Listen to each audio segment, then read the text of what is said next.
नमस्कार साथियों, मैं अनीता श्रीवास्तव आपका हार्दिक अभिनंदन करती हूँ। श्रीमद् वाल्मीकि रामायण में आज का प्रसंग है महाराज दशरथ की आज्ञा से सुमंत्र का श्री राम और लक्ष्मण के संदेश सुनाना। मूर्छा दूर हो जाने पर जब राजा को चेत हुआ तब सुस्थिर चित्त होकर उन्होंने श्री राम का वृत्तांत सुनने के लिए सारथी सुमंत्र को सामने बुलाया।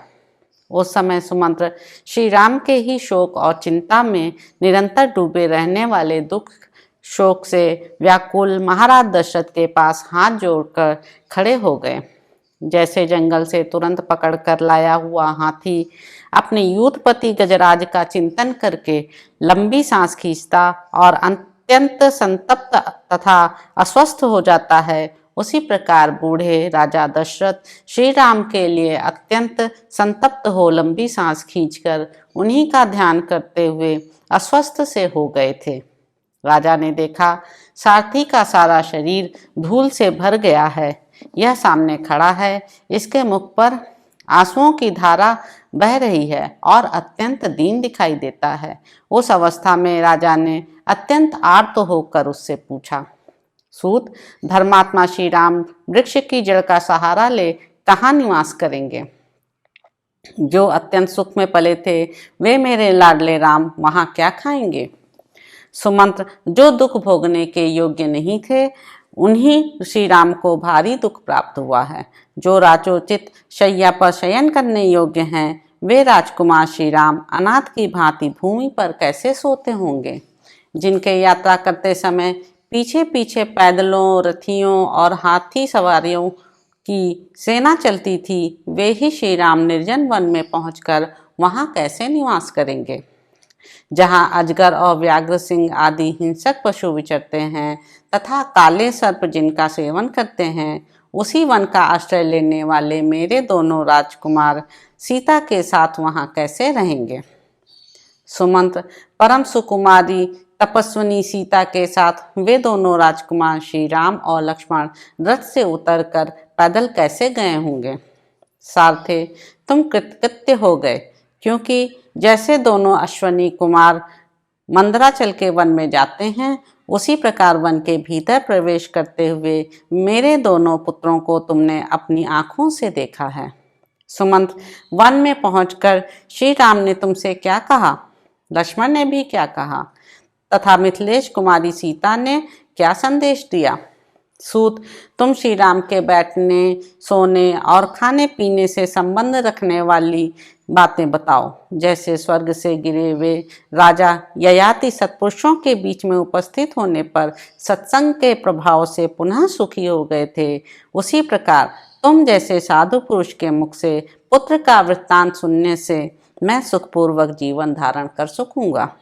महाराज के इस प्रकार पूछने पर सारथी सुमंत्र ने आंसुओं से रूंधी हुई गदगद वाणी द्वारा उनसे कहा, महाराज श्री रामचंद्र जी ने धर्म का ही निरंतर पालन करते हुए दोनों हाथ जोड़कर और मस्तक झुकाकर कहा है, सूत तुम मेरी ओर से आत्मज्ञानी तथा वंदनीय मेरे महात्मा पिता के दोनों चरणों में प्रणाम कहना तथा अंतःपुर में सभी माताओं को मेरे आरोग्य का समाचार देते हुए उनसे विशेष रूप से मेरे यथोचित प्रणाम निवेदन करना।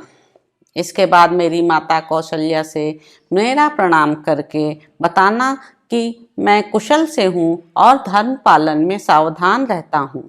फिर उनको मेरा यह संदेश सुनाना कि माँ तुम सदा धर्म में तत्पर रहकर यथा समय अग्निशाला के सेवन में संलग्न रहना। देवी महाराज को देवता के समान मानकर उनके चरणों की सेवा करना। अभिमान और मान को त्याग कर सभी माताओं के प्रति समान बर्ताव करना। उनके साथ हिलमिल कर रहना। अम्ब जिसमें राजा का अनुराग है उस कैकेयी को भी श्रेष्ठ मानकर उसका सत्कार करना। कुमार भरत के प्रति राजोचित बर्ताव करना। राजा छोटी उम्र के हों तो भी वे आदरणीय ही होते हैं, इस राजधर्म को याद रखना। कुमार भरत से भी मेरा कुशल समाचार बताकर उनसे मेरी ओर से कहना, भैया तुम सभी माताओं के प्रति न्यायोचित बर्ताव करते रहना। इक्ष्वाकु कुल का आनंद बढ़ाने वाले महाबाहो भरत से यह भी कहना चाहिए कि युवराज पद पर अभिषिक्त होने के बाद भी तुम राज सिंहासन पर विराजमान पिताजी जी की रक्षा एवं सेवा में संलग्न रहना। राजा बहुत बूढ़े हो गए हैं, ऐसा मानकर तुम उनका विरोध ना करना, उन्हें राज सिंहासन से ना उतारना, युवराज पद पर ही प्रतिष्ठित रहकर उनकी आज्ञा का पालन करते हुए ही जीवन निर्वाह करना।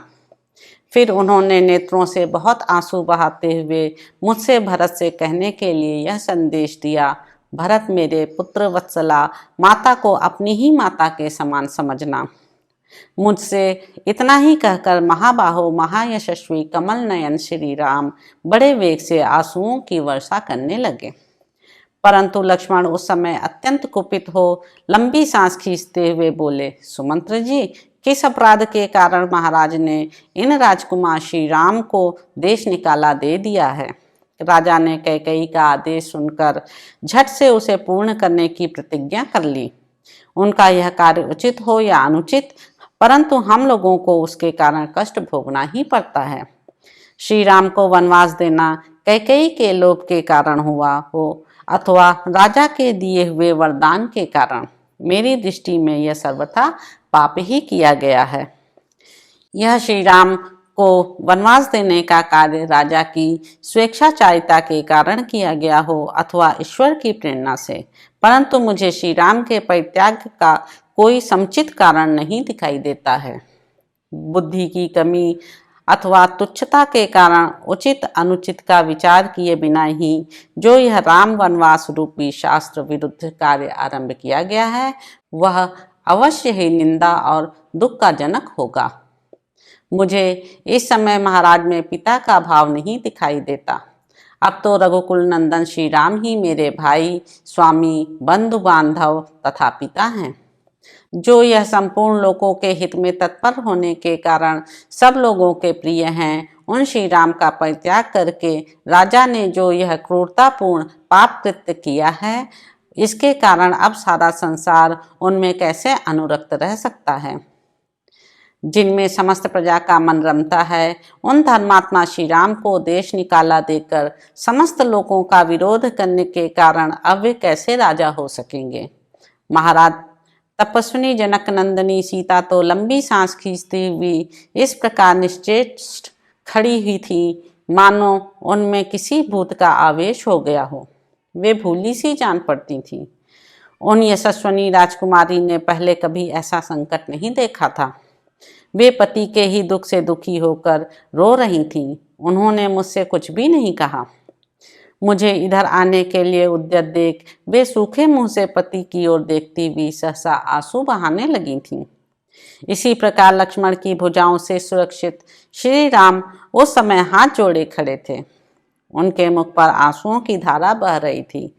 मनस्विनी सीता भी रोती हुई कभी आपके इस रथ को देखती थी और कभी मेरी ओर। तो इस प्रकार साथियों, अयोध्या कांड में निहित 58वां सर्ग यहाँ पर समाप्त होता है। इसके अगले अंक में आप जानेंगे कि सुमंत्र द्वारा श्री राम के शोक से जड़ चेतन एवं अयोध्यापुरी की दुरवस्था का वर्णन तथा राजा दशरथ का विलाप। तो आपसे अब अगले अंक में मुलाकात होगी। मेरे चैनल को लाइक कीजिए, सब्सक्राइब कीजिए, शेयर कीजिए। आपका बहुत बहुत धन्यवाद। धन्यवाद साथियों।